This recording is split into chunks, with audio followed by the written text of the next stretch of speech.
So I grew up in a ministry home. My dad is a pastor, but he's also always been a full-time corporate lawyer. So it was kind of an interesting hybrid ministry model that you can still be a Christian who fully loves the Lord and is active in their community and their church while still working full-time and giving that way.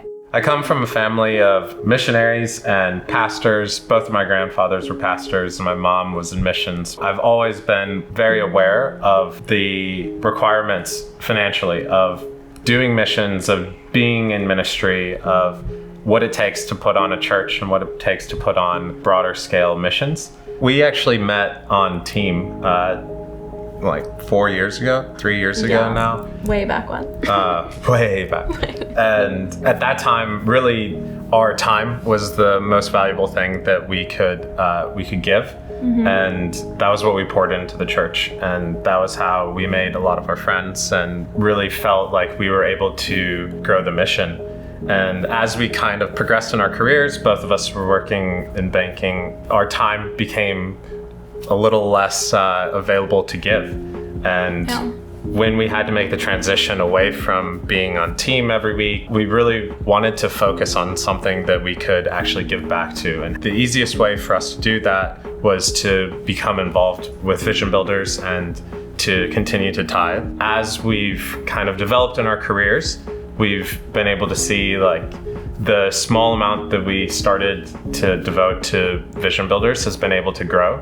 And the impact of those dollars has grown exponentially more than the dollars that we've actually been able to put in. We can't spend hours at the church anymore, but still being able to give and see the vision of what C3 is doing come to life and knowing that we're a part of that, just like any hours that we would have put in on the church office is like just dollars that we put in, and still feeling like we're a part of team, like we are the Vision Builders team is a cool feeling. So we just got married about 2 months ago. 2 months ago.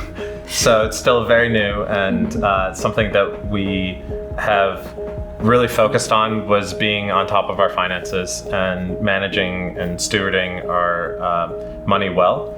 And I think the first line item on our budget is our tithe. And then the second line item on the budget is our giving budget. And if we waited till the end, if we set aside the money to go on vacations and then we thought about giving, it would be so much more difficult, because then you're actually taking away a specific thing rather than doing the rest of your life out of the excess that's been given to us. If you don't discuss these types of things before becoming engaged and then getting married, it's going to be a rude awakening once you get to marriage, once you start combining bank accounts, because it's not the easiest thing to do, right? Yeah. It's a zero-sum game at the end of the day, where money that you take and give to someone else or give to, a cause is money that's taken from something else. Having the mutual understanding that this is what's important to us and this is what comes before any of those other line items, right, is definitely so important and took away a lot of,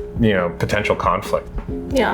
I mean, the Bible says where your money is, where your treasure is, there your heart is also. And so I think just having that as like a level set at the very beginning of our relationship, knowing that giving was one of our top priorities, it really kind of set everything else in place. Who we're putting our trust in is God. And so as long as we're putting him first in our finances, he's going to take care of us. And so there's just a huge freedom in that, and just knowing that I don't have to just trust in my job for my finances, but God's the one who gave me that job in the first place and has continued to bring testimonies in my career that he's going to continue to do that within my finances. So I think the most important thing about giving is really just to start somewhere. It's like the parable Jesus told of the widow and the rich man. The widow gave, I think it was 2 pennies, and the rich man gave a huge sum of money, but what really mattered to God was the widow gave out of what she had, and that was an abundance for her. Start small and just do it consistently, and then you'll see over time